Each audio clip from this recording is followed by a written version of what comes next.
This used to be a subway right here, but look, it's closed down now. But this used to be where we would hang out every time we get kicked out of the shelter. So how old were you then? I was like 15, 16 around that time. I was still going to St. Francis High School too. I was born and raised in Tondo, Metro Manila. My mother passed away when I was 10.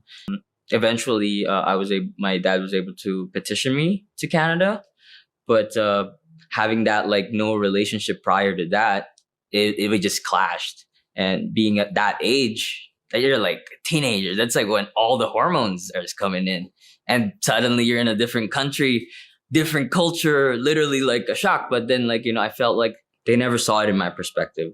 This used to be Woods Home Exit Youth Shelter. That's like a specific shelter for youth at risk, so runaways. The first time I got arrested and the first time I got really high, it was here, and I was like 16. So doing all of this like petty crimes was kind of like my way of just like distracting myself. And I remember being in that couch, sitting down there, started feeling the high.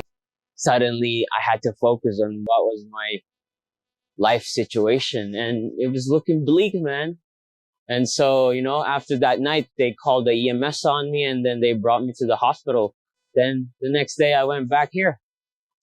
Like nothing happened, That shelter, actually, they kick you out every morning because they don't have funding. They can only keep you from 6 p.m. till morning. And so every day for like at least 2 years, I was living in that shelter and going to high school. So I was going to high school and going to the shelter. Like the shelter was my home. It's not a long-term place, but I was like one of the few kids who were there for so long, because the transition there was quick. Kids will be there and then 3 days later they're gone. I still feel privileged being in Canada.